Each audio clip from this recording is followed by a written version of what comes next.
ఇప్పుడు జ్యోతిలక్ష్మి గారితో జయమాలిని గారితో కూడా మీరు చేసినట్టున్నారు కదా సాంగ్స్లో. జయమాలిని అంటే అప్పట్లో ఆమె క్రేజు, మీ పక్కన హీరోయిన్ నటించారు. మీరు ఎప్పుడు అసలు ఆవిడని చూసి మీలో కూడా ఏమి మోహం కలగలేదా జగన్మోహన్ చూసి? లేదండి, అటువంటిది ఆర్టిస్టులకి అనేకంగా ఉండదనుకుంటున్నాను నేను. ఎందుకంటే వాళ్ళు యాక్ట్ చేద్దామనే ఉంటుంది. అందుకే ఎవరో ఒకరి మీద ఆ మొహం కలగటం, అలా పెళ్ళిళ్ళు చేసుకోవటం, ప్రేమించడం అనేది జరుగుతుంది కదా. మరి అటువంటివి ఉంటే మేము పెళ్ళిళ్ళు చేసుకున్నాను. జయమాలిని గారిని నన్ను కాదు, మాకు బాగా వారి హస్బెండ్ నాతో మాట్లాడుతూ ఉంటారండి. అట్లాగా పోలీస్ డిపార్ట్మెంట్ అండి. అంటే మా అబ్బాయి కెనడాలో ఉంటాడు, వాళ్ళ అబ్బాయిని కెనడాలో చదివిందామని వారే ఫోన్ చేశారు. ఫోన్ చేసినప్పుడు వారి హస్బెండ్ మాట్లాడారు, పరిచయం చేసి. వారు అవసరం లేకుండా అయింది. మా అబ్బాయి చాలా మంచి వ్యక్తి అండి. మా అబ్బాయి అంటే ఎటువంటి వాడంటే, నాకు కారు కొని వాడు కారు కొనుక్కున్నాడు అండి, నాకు ఇల్లు కొని వాడు ఇల్లు కొనుక్కున్నాడు. మాకు వాళ్ళు, మా అబ్బాయి చాలా మంచివాళ్ళు. ముందు పేరెంట్స్కి చూసి తర్వాత వాళ్ళు చేస్తారు.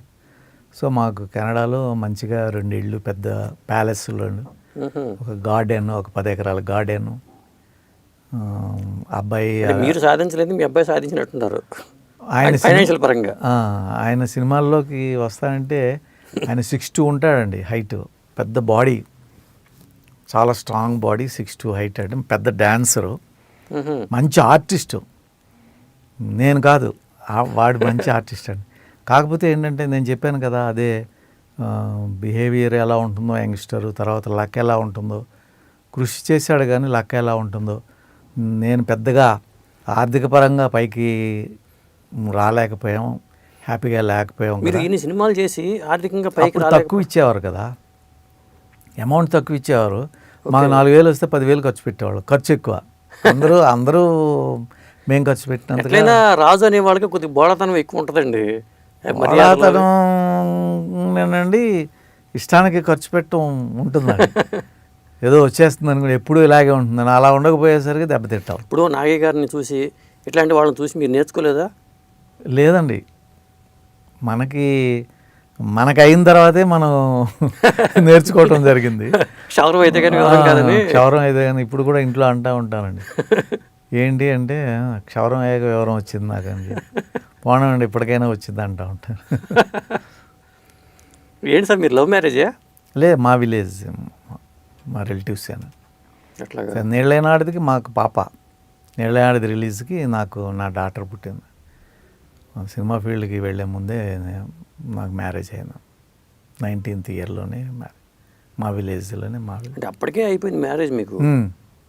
అప్పుడు ఫ్యామిలీ ఇక్కడ ఉంచి మీరు వెళ్ళి ప్రయత్నాలు చేసుకున్నారా? అవునండి, అంటే ముందు అవ్వలేదు, వెళ్ళిన ఒక 1 yearలో అయింది. నీళ్ళైనా ఆడేటప్పుడు షూటింగ్ 72లో, నాకు మా పాప 73లో పుట్టింది. తర్వాత అండి, ఇప్పుడు ఆర్టిస్టులు అనగానే రూమర్స్ వస్తూ ఉంటాయి, అట్లా చాలామంది ఆర్టిస్టుల మీద వస్తూ ఉంటాయి. మీ మీద అలా ఏమైనా వచ్చేవి రూమర్స్ ఏమీ రాలేదండి, రూమర్స్ ఏమీ రాలే. ఇప్పుడు గ్యాసిప్స్ కానీ ఏమి మీ మీద వచ్చేవి కాదు? ఎందుకంటే అటువంటి పనులు చేయలేదు, అటువంటి అవకాశం ఇవ్వలేదండి. బాగా బిజీగా ఉండేవాళ్ళేమో మీరు, ఆ వర్క్లో ఎక్కువ ఇదవుతూ ఉండేదేమో. వర్క్ లేకపోయినా అసలు ఎక్కడికి వెళ్ళేవాడిని కాదు. వెళితే అప్పుడు కూడా ఒకటేనండి, నేను ఏదైనా వర్క్ ఉంటే వెళతాను, లేకపోతే అప్పుడు క్లబ్కి వెళతాం. ఇప్పుడు క్లబ్కి వెళతాం, బోట్ క్లబ్ మెంబర్షిప్ అవి ఉన్నాయండి. ఏదో అక్కడ 4 స్నేహితులు అవుట్ ఆఫ్ ఫిల్మ్ ఇండస్ట్రీ, ఆ 4 ఒకసారి పలకరించడము, ఏదన్నా కాసేపు కూర్చొని ఏదన్నా తినేసి రావటము, ఇంటికి వచ్చి 4ంటికి వెళితే 6ంటికి 7ంటికి ఇంటికి వచ్చేసి. అందుకని ఇంకా ఏదో ఇంట్లోనే ఉండటం, పెద్దగా చెడ్డ పేరు ఏమీ రాలేదు. అదే, పోనీ మీరు ప్రొడక్షన్ సైడ్ వెళ్ళిపోతే బెటర్ కదా అని ఆలోచన లేదా? ప్రొడక్షన్ సైడ్ చాలా కష్టం అండి, ఆర్టిస్టులు చేయలేమంటే నాకు అసలు అవ్వదండి.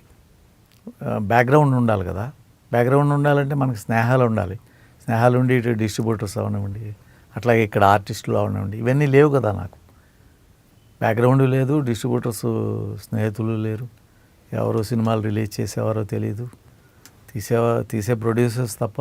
అదే, అంటే మీ కెరీర్ కోసమన్నా కొంతమంది హీరోలు వాళ్ళ కెరీర్ కోసం కూడా కొన్ని నిర్మాణ సంస్థలు పెట్టుకుని వాళ్ళు హీరోలుగా యాక్ట్ చేయడం జరిగింది కదా.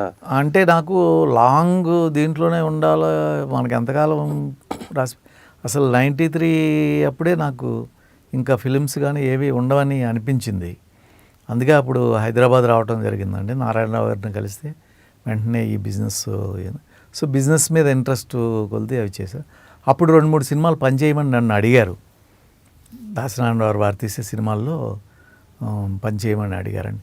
వద్దండి, నేను ఈ బిజినెస్లో హ్యాపీగా ఉన్నాను, అది మళ్ళీ ప్రొద్దుటే లేవాలి. ఇప్పుడు కూడా ఈ వయసులో మళ్ళీ ఒక పట్టుదలతో ఉంటున్నాం, కానీ 4:30కి లేస్తానండి, ఎక్సర్సైజ్ చేసి అన్నీ చేసేది.